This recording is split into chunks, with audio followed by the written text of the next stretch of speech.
Hey Flo, I like Sammy here so much for my intro that I'm thinking of keeping her for my future projects. What do you think? I think that's a darn good idea.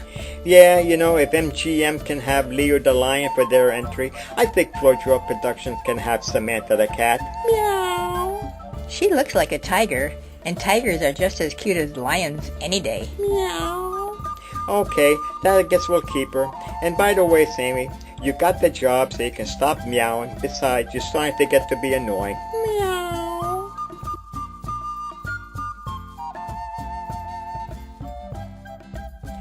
Our Grand Canyon tour started in Phoenix, Arizona, where we checked into the DoubleTree Hotel. We had a very nice 2-room suite. In the front room, we had a couch, a desk, a sink, a little refrigerator with a microwave, and a coffee maker. Flo decided to make us a cup of coffee, and then we sat on the couch and enjoyed our coffee and the cookie that they gave us. This is the bedroom with a big, huge king bed with 5 pillows, which I never know what to do with all these extra pillows. This is the other end of the room with a very nice TV, vanity, and wardrobe. There also was a wedding going on down in the courtyard. Being that we're up on the 3rd floor, we got an excellent view of the wedding from our balcony. I wonder how much these people were paying for this affair, because besides the wedding, they also had the reception inside. The hotel is very nicely landscaped, so Flo wanted me to stand next to this cactus. So naturally, I made her stand next to these flowers. Inside the lobby, it was very nicely decorated, so Flo decided to stand next to this lovely vase of flowers, and I took her picture. They had a lot of these beautiful glass sculptures.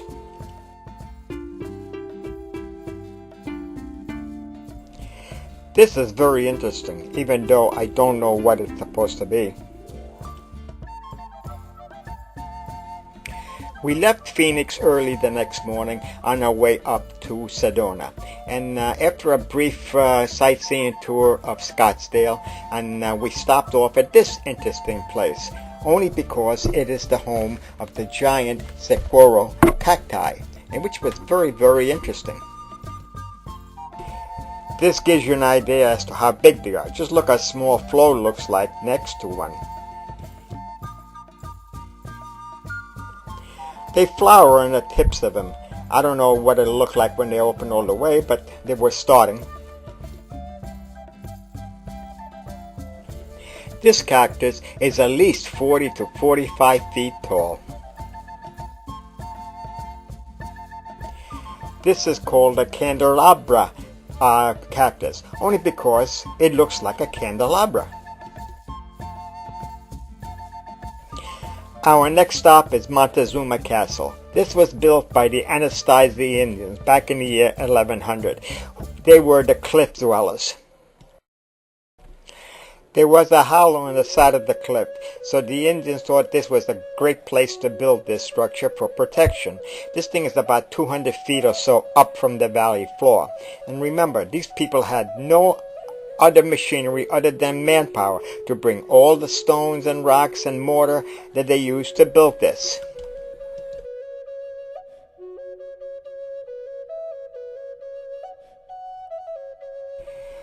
This structure is multi-level. You'll see in the next slide exactly how they are built inside.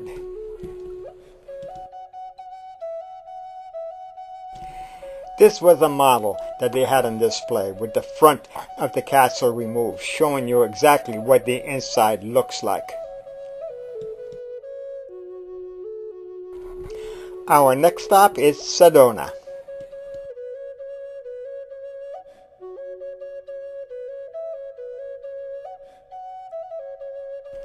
We arrived at Sedona just around lunchtime, so Flo and I decided to have our lunch, sit down, and enjoy the beautiful scenery from this balcony outside the back of the restaurant. So, well, here we are, looking at the beautiful scenery that's going to be placed in front of our eyes for like 8 days. I think it's just going to be one great trip.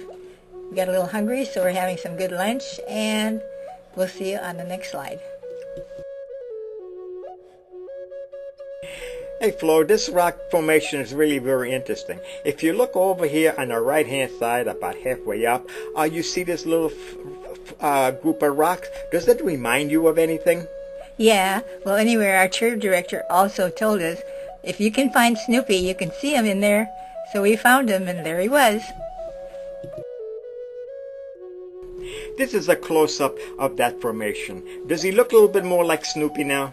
Yep, he does.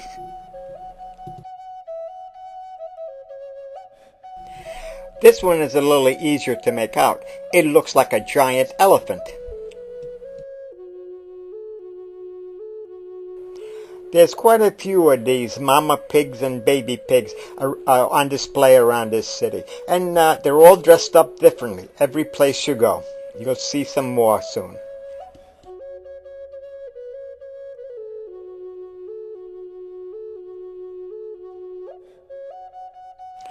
This is another version of the same two little piggies.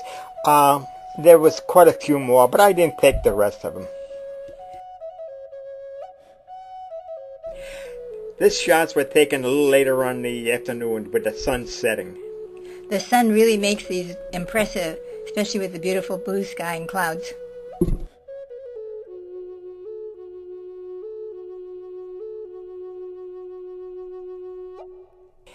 This red rock is really very impressive. Everything around here is all red sandstone.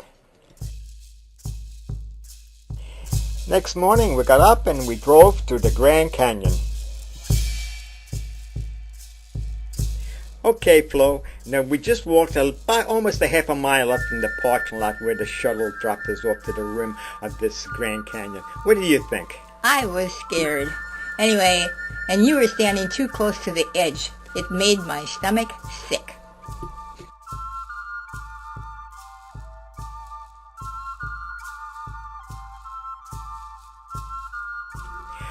Okay, Flo, I guess walking around up here at 7,500 feet up, it's kind of hard on you. You need to take a little rest.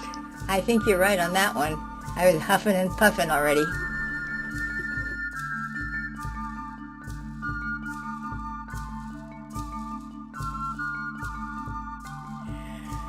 Our guide told us that you're looking at a layer cake of time, starting from the top being the most recent, all the way down to the very bottom, which is the most ancient. Each layer is a period, and you're looking at roughly 50 million years of time.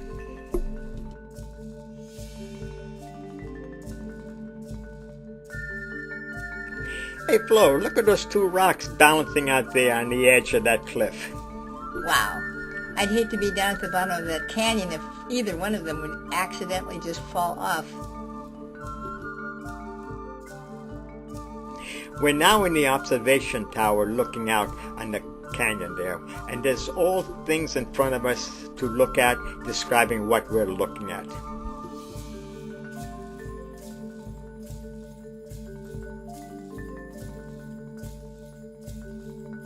What's amazing about this all is every so often you'll see a little tree growing between these rocks or some bush.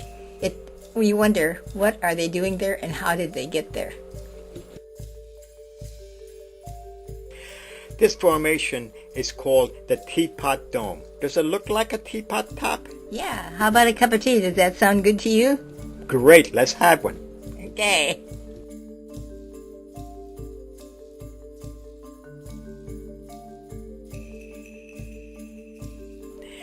Being there, I took a picture of Flo in the previous slide. She wanted to take one of me. Hey, they call it the rim, but, I felt like I was really on the edge.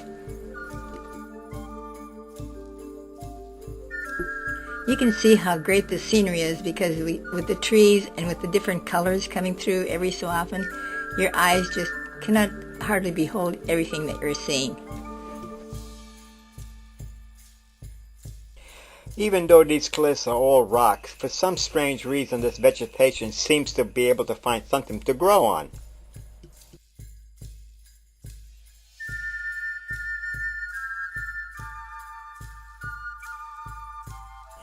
That's the mighty Colorado River over on the left-hand side that did all this carving. This is a little closer view of it, and I'm going to next slide I'll show you a real close view. There you are, it's still doing its thing, carving away.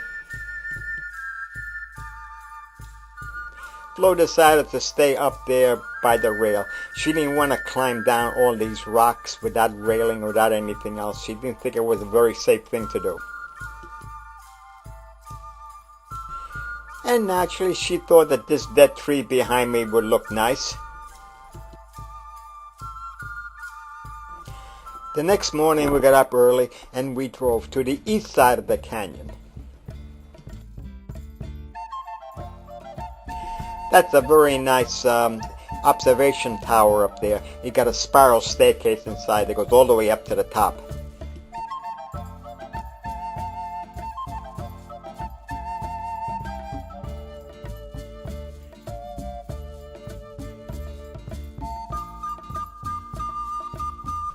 From the top of this observation tower you get a 360-degree view.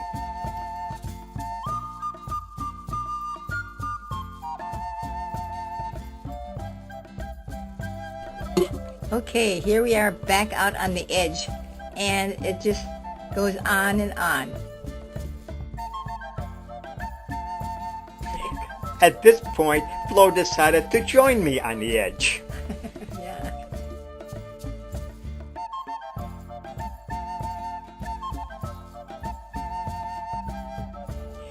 It's very, very impressive. We're now going to be entering Navajo Reservation. We're leaving Arizona and we're going to be entering into Utah. This is a new bridge that they built crossing this gorge over here, because the old one, which you'll see coming in the next slide, was too narrow for today's automobiles.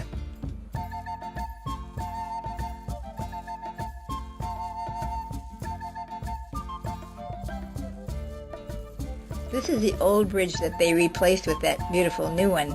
You can see how narrow it is and how it would be very difficult for buses to meet each other and have enough room without going over the edge, which would be disaster.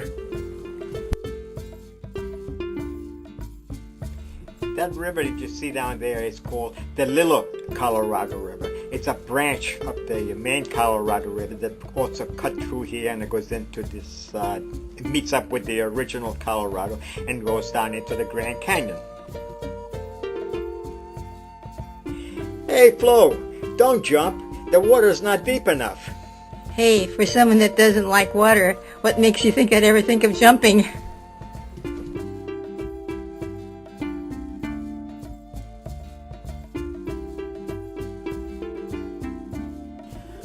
The one word that you need to remember in this place is called S-U-E, Sioux, which stands for sediment, uplift, and erosion.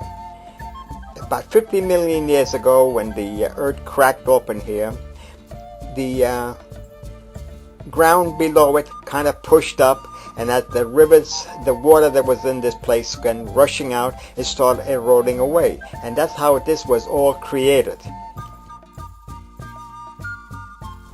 This gives you a very good view of the layers. This is, each layer is so many thousands of years of sediment as it went along. And when the earth pushed up, here it is. Now you can see it.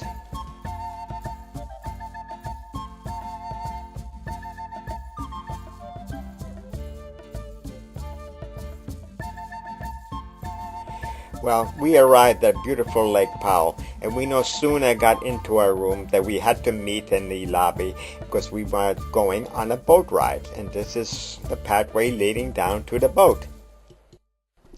Well, we got on a boat, and Flo decided she'd rather be downstairs inside rather than upstairs because she thought it might be a little too windy. Well, she changed her mind a little later on. This is some of the scenery that you see here. Beautiful red sandstone with white caps.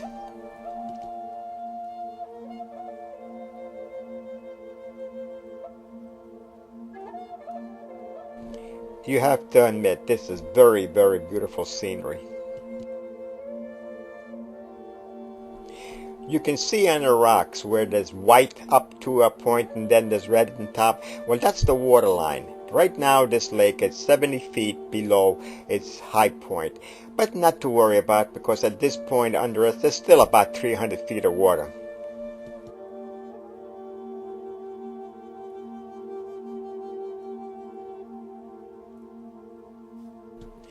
We're about to enter this narrow canyon, which goes in quite a ways. It's called Antelope Canyon, and it gets narrower as we progress in as you will see, and it gets very, very interesting.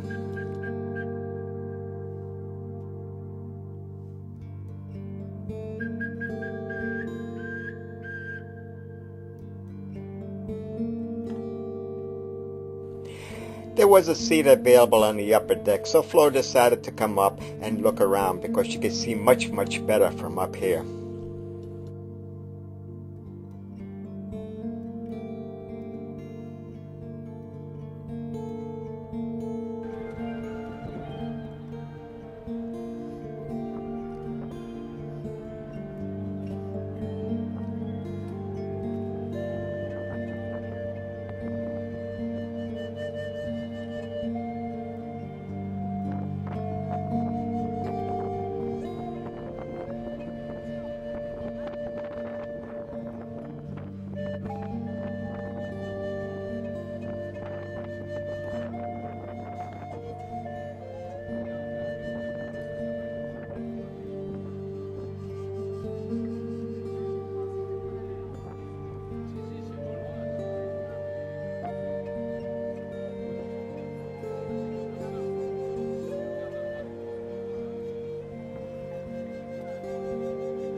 Okay, just ahead of us up here, coming into view, you can see some vertical stripes and designs up here on the canyon wall. Vertical stripes and designs up here is what is known as patina and canyon or desert varnish. That's created by iron and manganese minerals that's contained in the sandstone. Water flows through porous areas of the sandstone over the canyon walls. It will pick up these minerals and deposit them on the canyon walls, creating the colors and designs you see up here. Dark gunmetal black color, that's mostly manganese. Reddish tinted and salmon colors is mostly the iron mineral. That's the rust color coming out of the iron oxides. It's also known as Navajo tapestry. Now this canyon is about 15 miles longer than this. However, it's going to run out of water about 2 turns from the place where I've got to stop and turn around and come back out. That's just around this next corner where I actually stopped there. The front of the boat's only going to be about 7 feet of water. And this boat's 6-foot draft, so it doesn't give me much room. So that wheel's on the boat. We'll be turning around here shortly.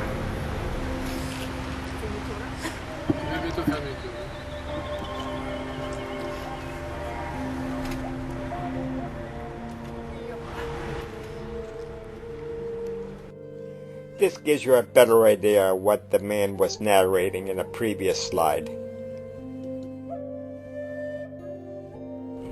Hey Flo, look at this figure right here in this rock over here. Now really use your imagination and really stretch it to the limit. Does it look like anything that you've seen before, maybe? How about Fred Flintstone? Yeah, I kind of thought the same thing. It does look like Fred Flintstone, doesn't it? I think so. Okay, I'm glad I'm not the only one that sees these things. This is the kind of a boat that we're on. We're just leaving the canyon and these people are going in.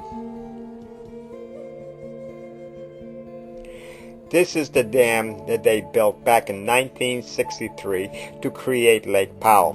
When full, Lake Powell is 550 feet deep. It has only been full twice in its lifetime. When they first built it, and it took 17 years to fill it, and then again in the late 90s when they had a very heavy El Nino year and the water was all the way up to the top, and with the floodgates open, wide open to drain off the water came to 3 feet from going over the top of the dam.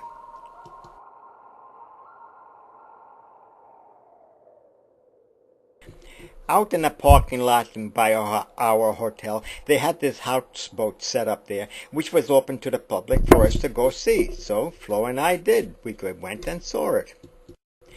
This thing is very, very elaborate. There I am sitting at the captain's wheel, getting ready to go. This is a very well-appointed kitchen. I guess it's made probably for people that have a little bit of cash in their pockets, because it has every little thing that any kitchen that you would need.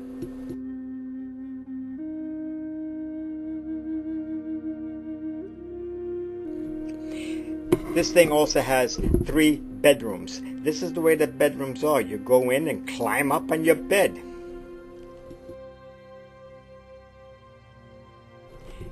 This is a very nice head with a shower stall. Out on the back deck, there's a spiral staircase that goes up to the upper deck. Up here on the top deck, there's a bar. You can also steer the boat from the upper deck. Right up here, there's also a really nice little table that seats 6 people. You can have your little drinks up here, hors d'oeuvres, little breakfast or meals or anything. Very nicely located. And up here we have what every little ship needs, a hot tub. Well, Flo and I went into the office here and inquired about this houseboat. It is for rent. The best bargain you can get is on a weekly basis. It only costs you $11,000 a week, plus fuel, plus food and booze, and a damage deposit. Flo and I liked it so much that we decided to rent it for 2 weeks. Hey, when are we going to leave? I can't wait to get in it.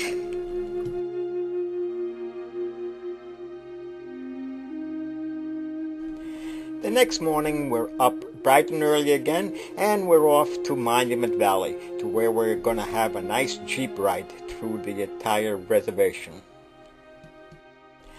Along the way, we stopped for a pit stop at a McDonald's, and outside they had these 2 Navajo huts built, which are called hogans.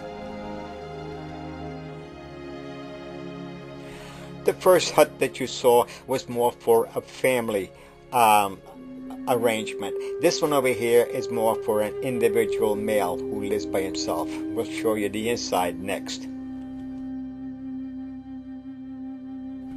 They're nothing more than wood piled up, covered with earth. And then they put this barrel inside there, which is their furnace. And you know, even though it's quite hot outside, these huts are really quite cool on the inside. Hardly anybody knew about Monument Valley, as that it is not a national park. It is an Indian reservation, owned and operated by the Indians. And it was Harry Goulding and his wife that went to Hollywood in the late 30s with all kinds of photographs that they had of this place, and started knocking on studio doors. And it wasn't until they got to John Ford, who looked at him and he said, "Boy, how come we don't know about this?" Because he filmed Western pictures, and he thought this would have been a great backdrop for his films. Well, he came to look at it, and the rest is history. This and the other next slide you're going to see are the best known structures in the entire valley here. They're called the mittens. This is the left mitten. And this one over here is called the right mitten.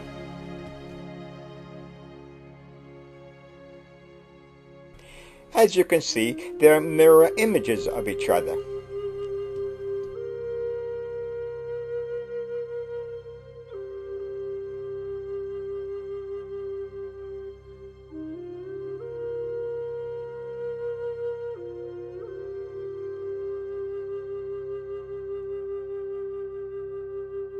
And naturally, like any good reservations, the Indians had this table set up with all homemade jewelry they make. And Flo got lost at it for at least in the 5 minutes or so until we had to leave.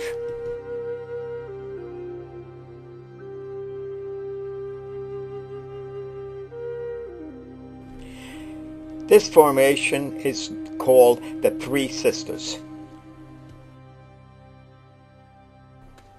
After the rocks with the Three Sisters, we went on our way and find another great big rock, which has its own personality, and you can almost figure out any kind of a design in that too if you'd like.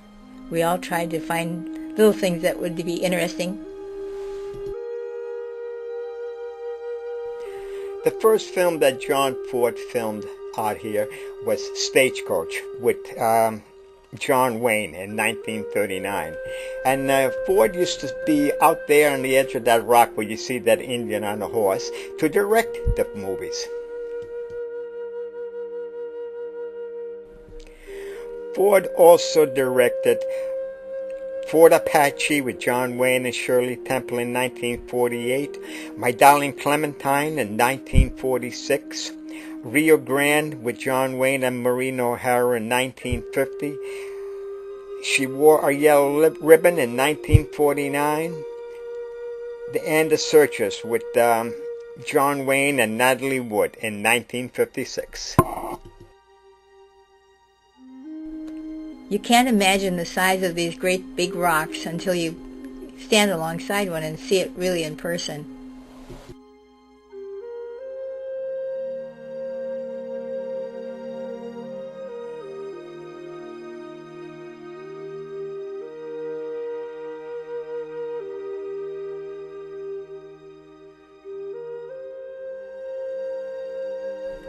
Well, Flo managed to find another dead tree and had me sit on it and pose for you. Here I am next to a chuck wagon. And Flo was going to check out this stagecoach to see what it was like.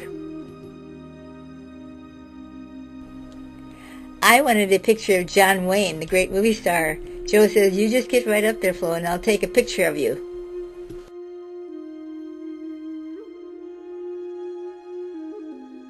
Well, this is day 6 of our tour, and we're up bright and early again and on our way to Bryce Canyon. Along the way, we stopped at this very nice gift shop, which is in Kanab, Utah. And Flo found some pretty nice stuff in here.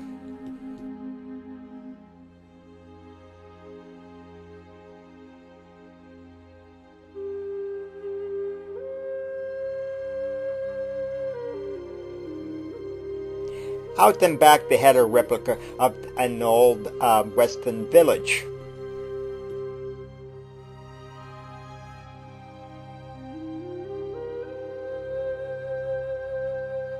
Way back in the olden days, I guess the guys must have been pretty big, because Joe looks like a little ant on this big chair.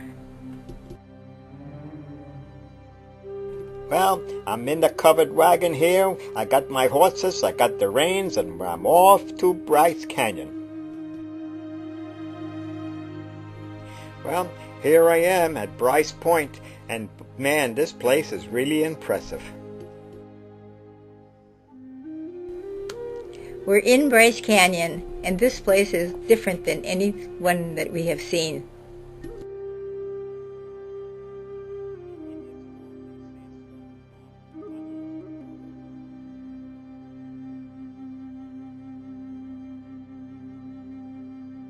These rocks are monoliths, and the ancient Indians called them hoodoos.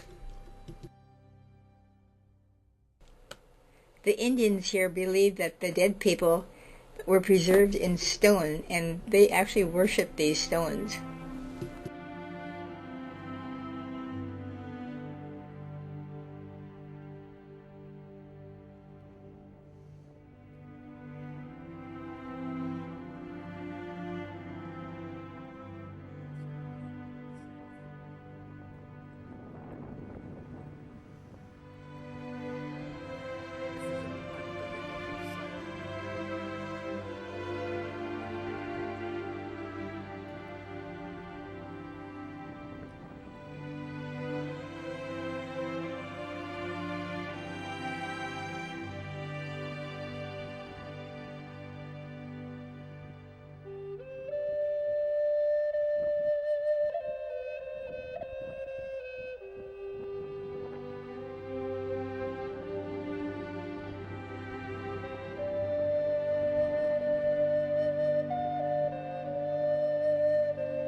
Now we're turning around and we're looking around in the other direction. This goes on and on and on and on.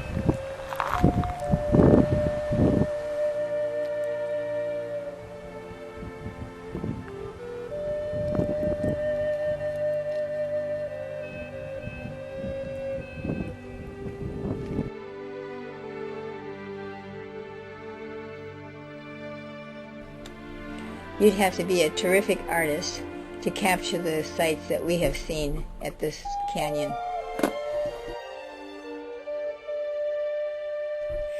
Wouldn't you know it, Flo found another dead tree that she thought I would look nice next to.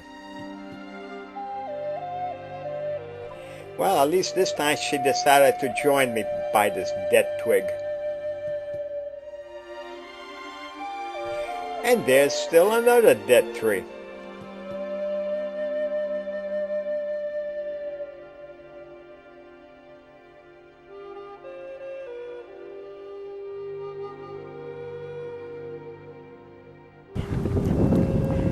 This is from the other side, giving you a different view because the sun is in a different area. The sun is more behind me now than it was before. It lights everything up a little bit differently than what you saw before.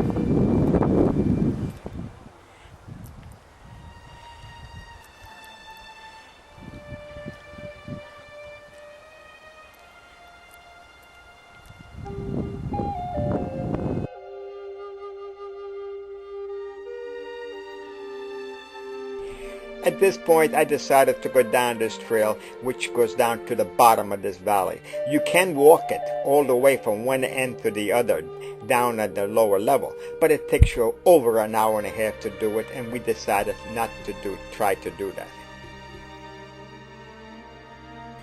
As you can see, it's pretty awesome. It gives you an all different perspective of what you're looking at.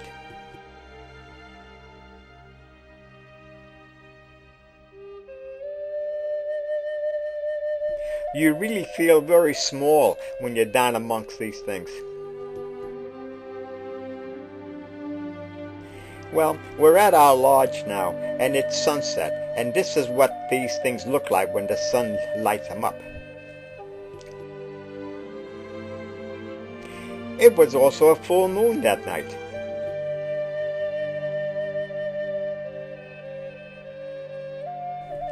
The next morning we're up bright and early again, and we're off to the next stop, which is Zion Canyon. This is the entrance to Zion Canyon, and the original name of this canyon was Mankuntuweap, which means straight canyon. I think you can see why they changed it to Zion. Up on a hill there was this stone structure, and you know, it looked like a mushroom to me. What do you think? This is a salt shaker and a pepper grinder. And still another dead tree.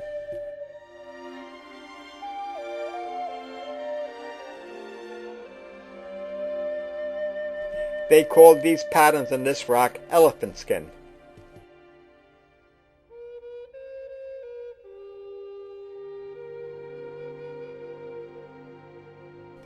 These next two couples are people that we got friendly with on the bus. These people are from Connecticut. This is Vince and his wife.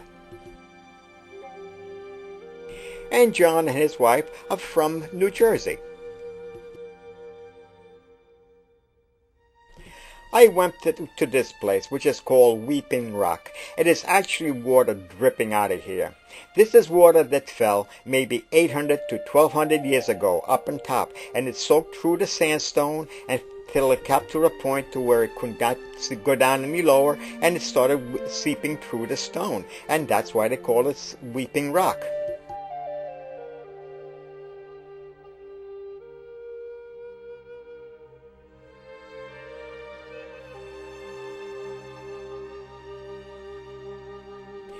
Here at this point you can really see the water coming out of the rock. It almost looks like a waterfall. I had to be very careful not to get wet.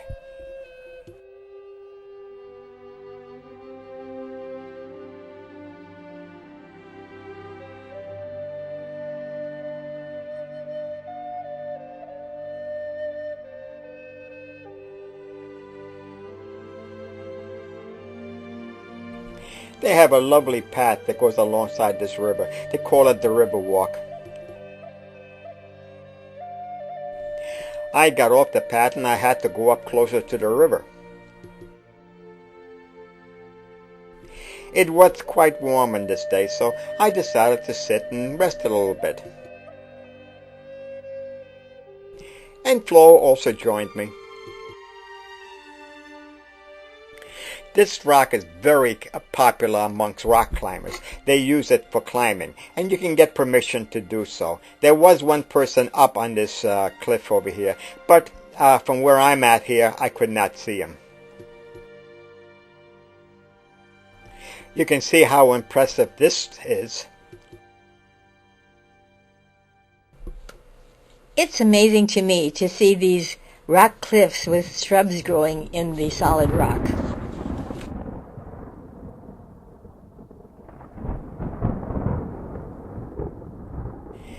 Down here by the lodge, they put this bridge that crosses over the river.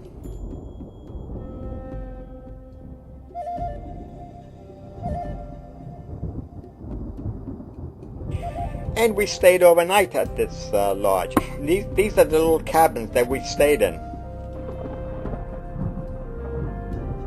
I have a nice little bench out on our porch to sit at.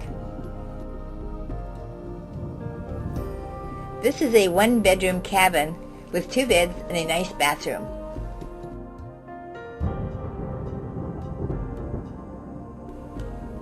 It also has a desk and a fireplace. This is the bus that took us all through our trip. That's Mike on the left-hand side, our bus driver, and Kelly on the other side, who was our tour director, was with us the whole time. He was very informative and very, very good.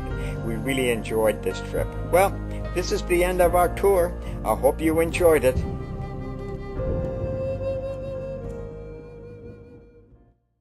Being that we were in Arizona, Flo says, hey, we have to go down to Yuma and visit Gary. Gary is our favorite cousin. So we rented our automobile and drove down.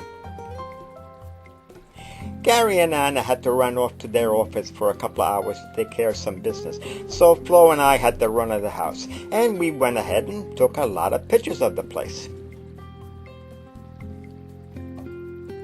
When you look through the front door, you can look right through the house to the back patio.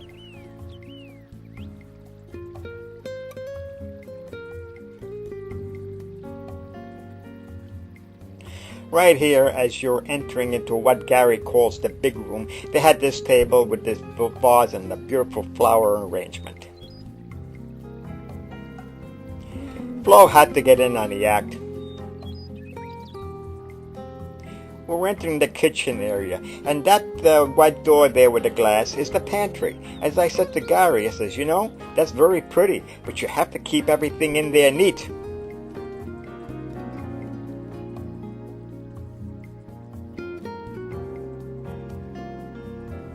They have this beautiful island stove with 6 burners, gas fired. And a very unique hood. This is glass lined. This refrigerator freezer is really quite unique. It's not a side-by-side. What it is 2 separate units. One is a refrigerator, the other is a freezer. They're made by Whirlpool, and you can slide them together and they look like one unit, even though they are not. This is the eating area. It has a curved granite bar. This piece of granite that curves around here is 16 foot long. You can sit 8 people here with no problem at all. This is in the living room area. And this is from behind the eating area looking into the living room. This is, as I said, Gary calls this the big room because from the kitchen all the way out to that far wall, it's one room, which is 47 feet long by 27 feet wide. This is at the other end looking back into the eating area and kitchen. This is the bar. As you notice, it is not a standard high bar with the high bar stools. This is a table height bar, and it's got a very unique feature around the back of the bar. The floor back here is lowered so that when Gary serves people, he is looking at them eye to eye rather than standing up high looking down at them. Well, I decided to pour Flo a drink. Yeah, Joe, you make a great martini. This is Anna and Gary's bedroom.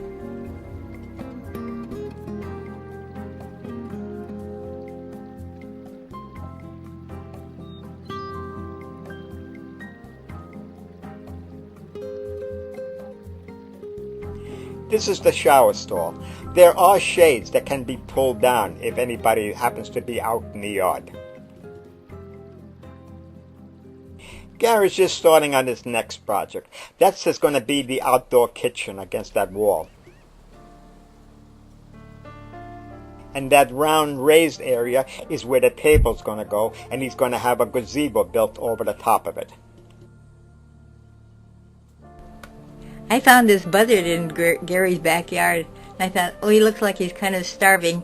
I think I'm going to have to go get some chips for him or something. Okay, he heard my voice and he came over here for some chips. Well, the buzzard left us, so I guess Joe and I will have our drink and chips in peace.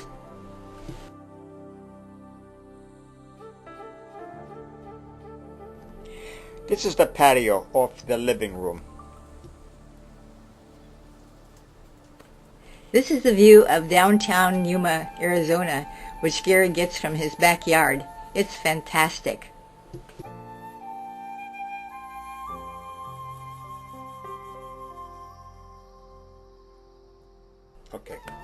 Okay, this is Gary, and that's Anna, his wife. Anyway, they just got home from their work and come out to have a glass of wine, and they have a lovely dinner cooked in the kitchen there for us, waiting for us to have a nice dinner with them after we have our little wine thing here. It's just so much fun to be with them. They're just a darling couple. Okay, this is Saturday morning, and we're ready to leave. We stopped in at his little office that he has in his home there, and saw his computer set up and so forth. It's really nice. And naturally, I had to join the gang. I mean, I can't let Flo hog everything. I have to come into this thing every now and then. In the hallway, as you come in from the front door, Gary's got this powder room. This is the most unique faucet I've ever seen. It looks like a well pump. Well, You don't have to pump the handle to get water. All you gotta do is lift it up and water comes out automatically. This is some of Gary's toys. This is a 1968 Chevy Bel Air, beautifully finished.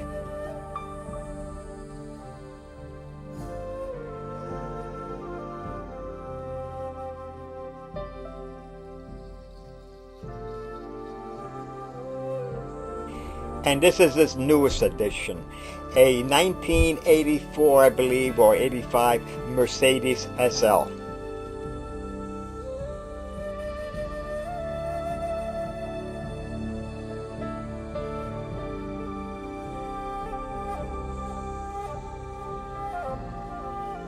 This car is beautiful. We're out in Gary's backyard, and you can see the sunset and the beautiful scenery behind us.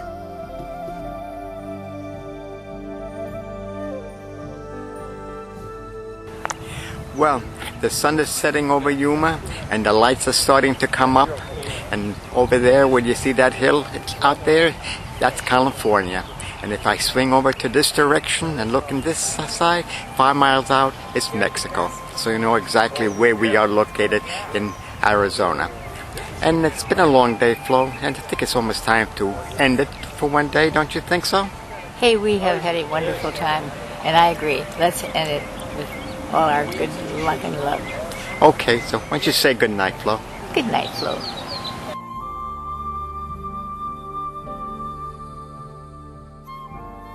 We have the very lovely Anna Lee, the very radiant Flo Lee, the very dynamic Gary Lee, our new mascot Samantha Lee, and finally me, Joe Zucker, the misfit of this group.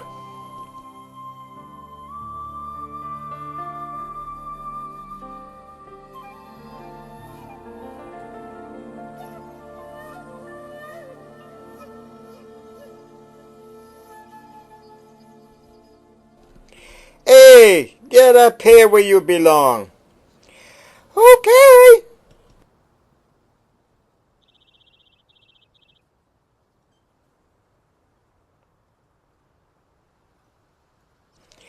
Ow, watch where you're going. Sorry.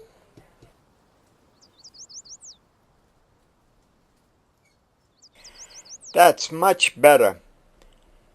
Thank you.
Well, we arrived at beautiful Lake Powell, and we no sooner got into our room that we had to meet in the lobby because we were going on a boat ride, and this is the pathway leading down to the boat. Well, we got on a boat, and Flo decided she'd rather be downstairs inside rather than upstairs because she thought it might be a little too windy. Well, she changed her mind a little later on. This is some of the scenery that you see here. Beautiful red sandstone with white caps.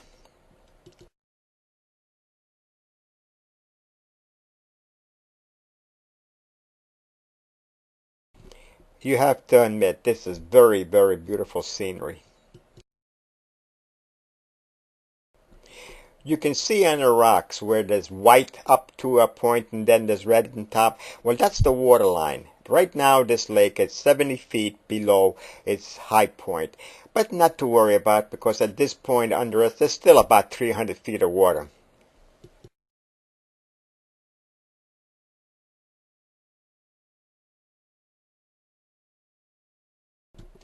We're about to enter this narrow canyon, which goes in quite a ways. It's called Antelope Canyon, and it gets narrower as we progress in as you will see, and it gets very, very interesting.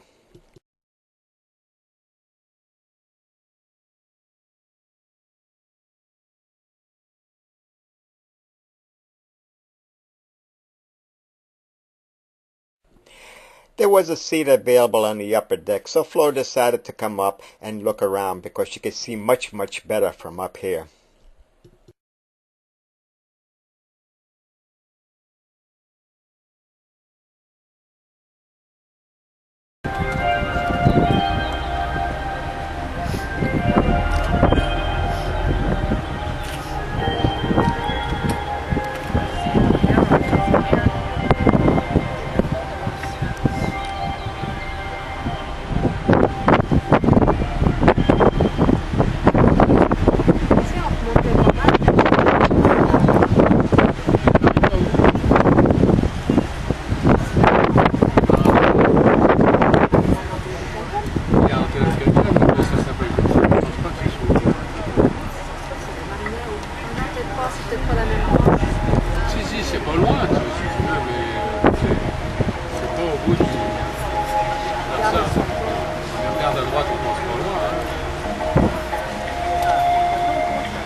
Okay, just ahead of us up here, coming into view, you can see some vertical stripes and designs up here on the canyon wall.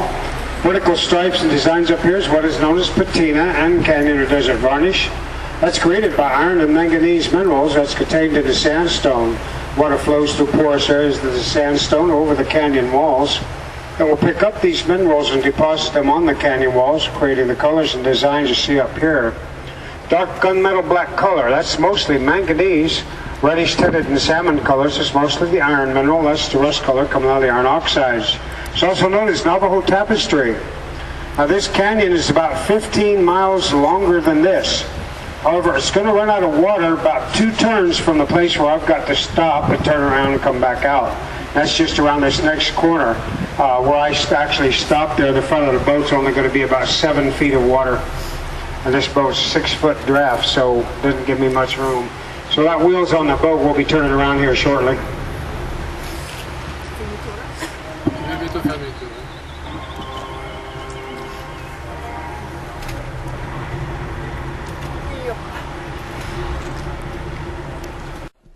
This gives you a better idea of what the man was narrating in a previous slide. Hey Flo, look at this figure right here in this rock over here. Now really use your imagination and really stretch it to the limit. Does it look like anything that you've seen before, maybe? How about Fred Flintstone? Yeah, I kind of thought the same thing. It does look like Fred Flintstone, doesn't it? I think so. Okay, I'm glad I'm not the only one that sees these things. This is the kind of a boat that we're on. We're just leaving the canyon and these people are going in. This is the dam that they built back in 1963 to create Lake Powell. When full, Lake Powell is 550 feet deep. It has only been full twice in its lifetime. When they first built it, and it took 17 years to fill it, and then again in the late 90s when they had a very heavy El Nino year and the water was all the way up to the top, and with the floodgates open, wide open to drain off the water came to 3 feet from going over the top of the dam.